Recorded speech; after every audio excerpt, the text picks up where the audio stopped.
Welcome everyone to the Diving Chess World Championship. On the left of your screen is Grandmaster Harshit Raja and on the right is Paulius Pultinevicius.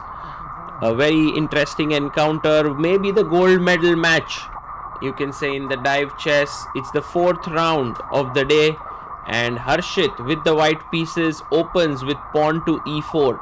It's a very unique format and Paulus goes for the Caro-Kann with c6, where a player has to go inside the water and make the move till they can hold their breath. So there's no clock, but if you can't make the move in while you're holding your breath and you come up, you instantly lose the game. Harshit goes for the two knights in the Caro-Kann, and Paulus now, he's trying to decide what to do, and he takes the pawn on e4.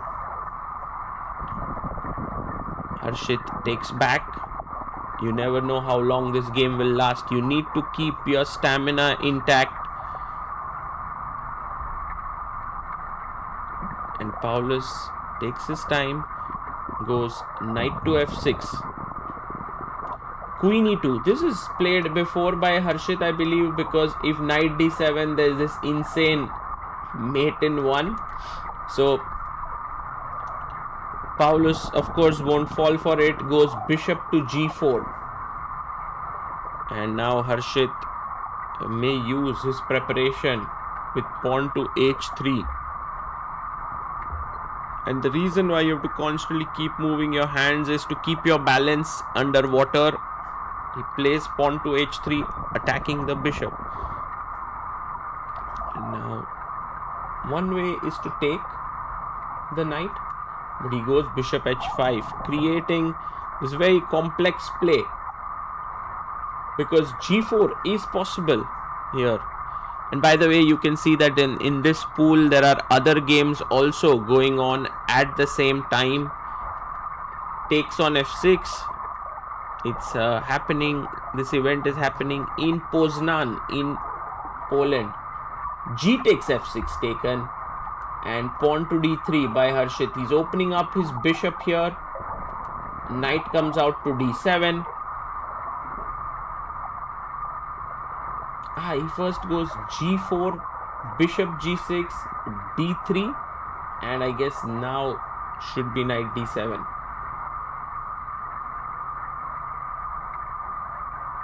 He's thinking about his move.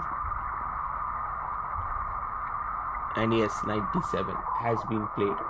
So we reach this position. And now Harshit brings his bishop to g2 on the long diagonal. And Paulus has to complete his development.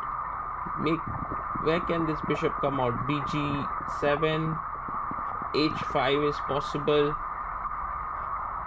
e6, bishop d6.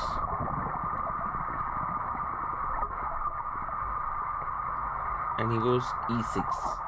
Okay. And Harshit now goes for short castles. Ooh, his piece had almost fallen.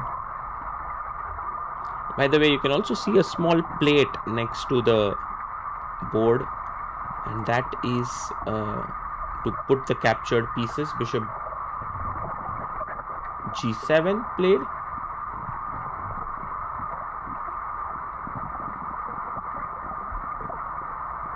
And maybe bishop can come out to f4. It's possible Harshit could also go knight to h4. He goes bishop f4. And these pieces, this board has magnet in it, which is why it's able to stay so steady. Queen comes up to e7. Harshit already looking quite good here in this position. He can go rook f e1, maybe drop the bishop back to g3, knight h4, maybe start pushing f4, f5.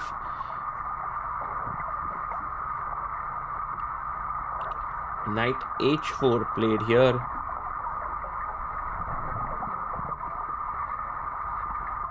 And Paulus, look at that. He's so calm. He's thinking calmly.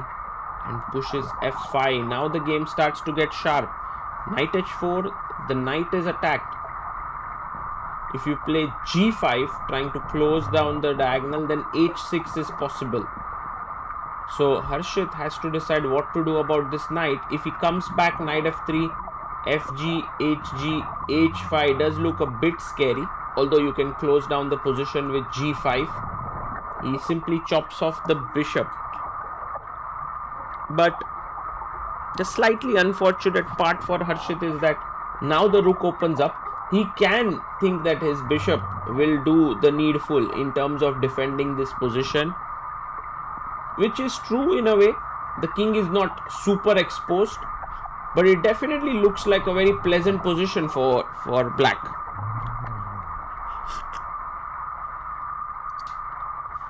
Now Harshit is thinking that how can he continue the position? What is the move? I mean, if you play something like g5, you have to be careful about rook h4. So he plays c3, limiting this bishop. That is what he thought was important here. And now Paulus trying to figure his way out from this. Okay, there could be g5 here. And then if the bishop moves away here, it could get trapped. So he goes knight f6, and this actually gives Harshit a chance, because now you can put your bishop on e5. Earlier he couldn't do it because the knight and bishop both controlled that square. And he plays it. Good move there by Harshit. He puts his bishop on the e5 square. And for Paulus, one of the most dangerous things here is that if he castles, he is then facing these two bishops. And there are all these very interesting Boden's mates. By the way, Harshit captures back. Moves like this where you can make your move very quickly and then go up and have some more oxygen are very useful actually. Because the more you have to do this, the more stamina, the more tiredness, the more stamina you need. And what is Paulus going to do now? We were talking about a move like rook h4 before. He first long castles. Wow, he's taken the risk with these two bishops. I think Harshit has a great position. He plays d4. He opens up the queen here. So now imagine some position the queen isn't here. I can sack and enter in with my queen. And rook h4, he's doubling down the h file. Wow, the game is getting super exciting. Although one must remember this is not a threat yet because of bishop f6 and queen g4, or knight g4 drops the bishop here. But you have to calculate it through, and it's not so simple. I mean, you don't want to play g5 because g5 knight h5 and black is doing well. So Harshit is put in a tough spot. What to do here? He goes bishop g3 and he essentially allows rook g4. I think Harshit there maybe has blundered, or maybe he has an idea of queen e5 to rook g4. It's a very interesting thing. If rook g4, queen e5, but then the king can run away. So maybe Paulus has a chance here. He can take on g4, but he takes with the knight, and he gives Harshit a huge opportunity. Okay, firstly, you can't take here because queen h4 and there are threats. Although after rook f e1, the position is around even, just making square. So Harshit has to calculate now. To take here, not take here. It's an insane position. The best move is to take, and Harshit takes it. What a move, because if take here, queen a6 check. If queen b7, you trade queens and take on h4. King d7 is met with queen a7, trading queens and taking here. What a move. Harshit Raja finds bishop c6 in diving chess, and Paulus brings his rook. And now the best move, believe it or not, is to calmly bring your bishop back. Can Harshit find it? Look at this. This is the key moment now. Has to keep his cool. And Harshit doing it here. He's calculating his way. He must be looking at bishop b7. He must be looking at moves like queen c4. But you need your bishop. And once your bishop comes back to g2, he plays it. He plays it. Let's go. What a move. And Paulius now, I wonder what he'll do, because there are insane amount of threats. Queen c4 check could be an idea here. He goes knight h6 with the idea of knight f5. And I guess queen c4 check, or maybe take, and queen b5 is super powerful because the queen has to go back. But this time he gives, instead of taking, gives a check, which is fine. King d8 forced here, has to come out.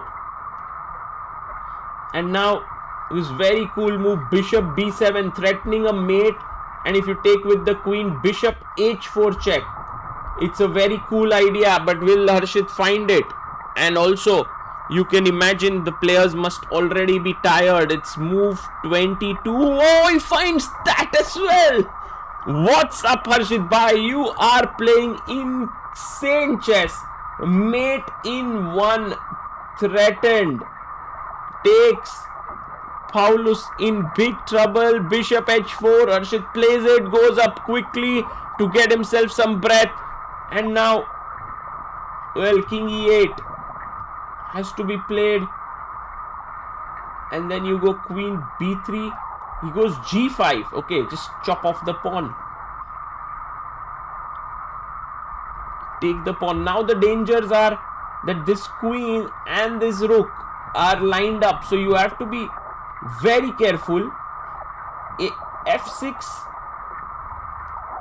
And this is where things can get very tricky now. d5 is the insane move, because f takes g5, d takes e6 with the rook coming in. This king is toasted. All you need is one more move. There's a mate here, but rook ad1 is winning. But Harshit, maybe running out of breath, takes on h6. A huge mistake. You know, even queen e6 was a better move here with rook f e1. But bishop h6 is just a bad move, because now it's mate in one threatened. And all of a sudden, Harshit is in big issue. His king is just too lonely. What bad luck for Harshit, or you can say what, you know, he ran out of breath there, literally, to find the best move. Now he's trying to invest his breath there. d5 played, and this would work brilliantly if not for this variation with rook g6 check, which Paulius finds instantly. And the point is, once you move your king, let's say king h1. Oh, he plays king h2.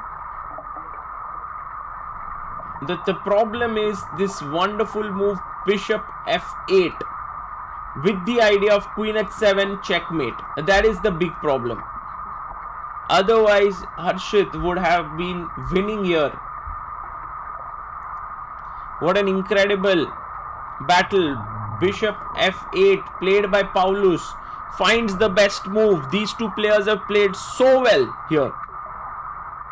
And now, unfortunately for Harshit, he has to bring his queen in, and that just drops the queen to rook h6. And he finds it. Rook h6 played. Harshit gives up the queen, but now he is a piece down, and he would be unhappy here. Bishop takes h6.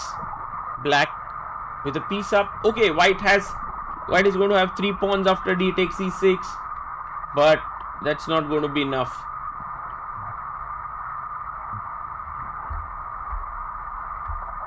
So takes on e6. And now bishop f4. Paulius is doing this in style. King g2. King g1. You can't go to g2. The diagonal is covered. Queen check. Queen check. Queen check. Is it a mate already? He goes queen g7 check. King h1.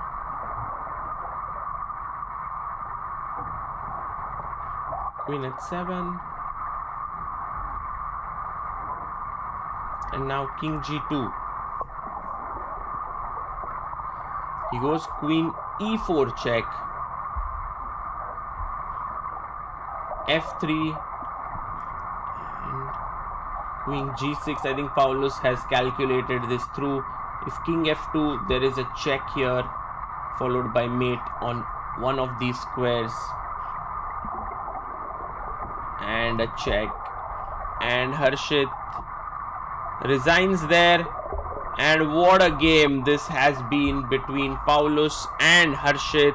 With this, Paulius manages to win the game and also the gold medal, while Harshit has to settle for the bronze. And there we have the prize giving, with Paulius getting the gold medal, the second place going to Kamil Zida from Poland, and the third place to Harshit. And these were the medals that they won. And first place was 10,000 PLN, which is roughly 2.5 lakh rupees.